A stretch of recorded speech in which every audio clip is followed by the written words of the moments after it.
வீட்டுக்கு வரும்போது எனக்கு ஏங்க அடிக்கணும் சொல்லுங்க நீங்கள் எனக்கு அடிக்கிறீங்க, நான் உங்களுக்கு அடிக்கிறேன்னு வச்சுங்க, நீங்கள் சும்மா இருந்துருக்கீங்களா? நீங்க பார்த்ததே இல்லையா உலகத்துல எந்த புள்ளியும் அப்பனை அடிச்சு எல்லாருமே கத்தி எடுத்துன்னு குத்திடுறாங்களா, கொலை பண்ணிடுறாங்களா? அப்புறம் பூமியில யாரும் வாழ மாட்டாங்கப்பா.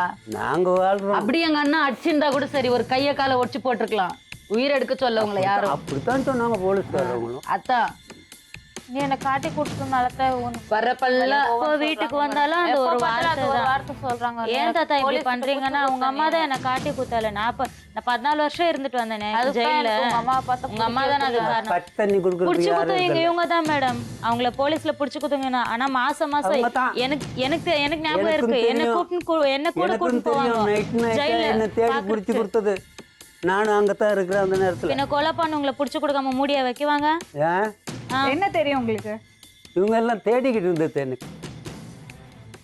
போலீஸ்காரங்களோட சேர்ந்துக்கிட்டு இங்கே தான் இருக்குவான்னு சொல்லி தேடிக்கிட்டு இருந்துட்டு என்ன காலையில் பிடிச்சி கொடுத்தாங்க.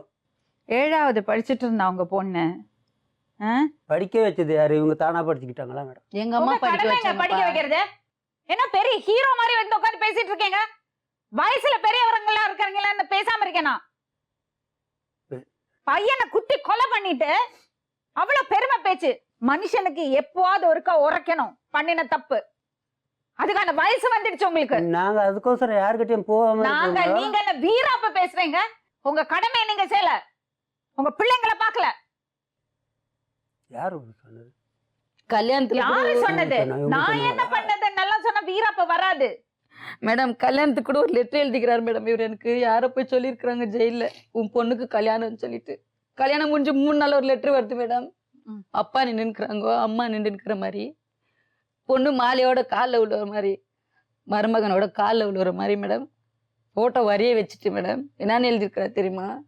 நீ என்னத்தாவது என்கிட்ட தப்பிக்கிறதுக்கு நீ கல்யாணம் பண்ணிக்கினா கூட என்னைக்கு இருந்தாலும் உன் சாவி என் கையில தான் எழுதியிருந்தாரு. என்ன கிடைச்சது உங்களுக்கு?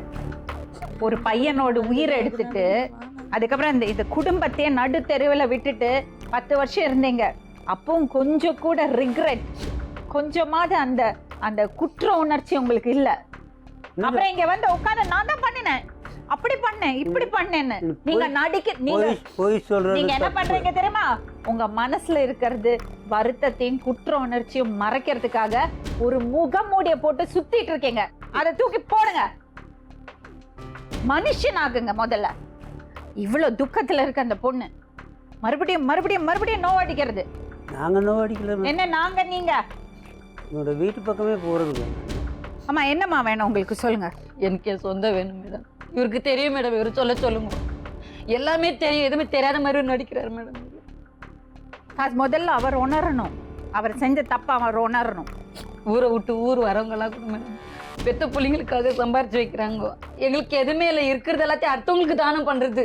பெரிய ஒரு தர்மகர்த்தா மாதிரி கவர்மெண்ட் குடுக்கறத கூட அடுத்தவங்க கையில எடுத்து கொடுத்துட்டு வந்துருது. இன்னைக்கு எங்க அம்மா வீடு இல்லாம அவருக்கு வரட்டு கௌரவம் தான். சுப்பிரமணியம், உங்க வரட்டு கௌரவம் தான் உங்களை இந்த நிலைமைக்கு கொண்டு வந்து விட்டுருக்கு.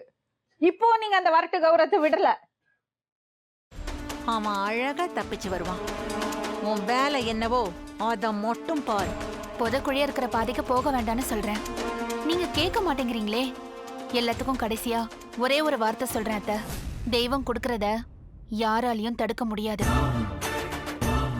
தெய்வம் கொடுக்க மறுக்கிறத யாராலையும் கொடுக்கவும் முடியாது. தங்கதுரைக்கான தண்டனை ஆண்டவனோட கைவசம் தயாரா இருக்கு. முடிஞ்சா நீங்க காப்பாத்திக்கோங்க.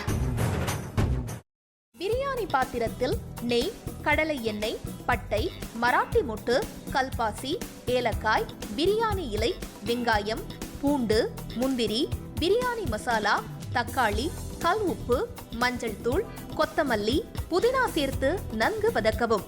பின்னர் மட்டன், தயிர், சிறிது தண்ணீர் ஊற்றி கலந்து அதனுடன் சீரக சம்பா அரிசி சேர்த்து கொதித்த பின் பச்சை மிளகாய், புதினா சேர்த்து இறுதியாக தம் போட்டு இறக்கினால் சுவையான கொங்கு நாடு வெள்ளை மட்டன் பிரியாணி தயார். இப்போ உனக்கு கால் உடைஞ்சிருக்கும். தனோ பார்த்து சூதானமா நடந்துக்கோ. இந்த வீடு பயங்கரமான காடு மாதிரி, யாரு அழிப்பாங்கன்னே தெரியாது. அக்கா, இப்ப நான் என்னக்கா பண்றது? யோசிக்கவே யோசிக்காத. உன் புருஷன் தலையில நறுக்குன்னு 4 கொட்டு கொட்டி சம்மதிக்க வச்சிரு, புரியுதா? சரிக்கா. முதல்ல அந்த வேலையை பாரு, போ போ. செல்வி எங்க போயிருக்கான்னு சொல்லு. அதான் நீங்க சொன்னீங்களேம்மா, அவங்க அம்மா அப்பா வீட்டுக்கு போயிருக்காங்க. அப்படிதான் சொல்லணும். சரி, சந்தோஷ்க்கு லெமன் டீ கொடுத்துட்டு உடனே வந்துடணும், புரிஞ்சுதா? சரிங்கம்மா. எப்படி? ஐயோ, உனக்கு கிரிமினல் மைண்ட் இல்லடி, நீயே கிரிமினல் தான் என் தங்கம். ஒரு நிமிஷம். இதோ வரேங்க. நல்ல லூசு குடும்பம்டாது, என்ன சொன்னாலும் நம்புதுங்க.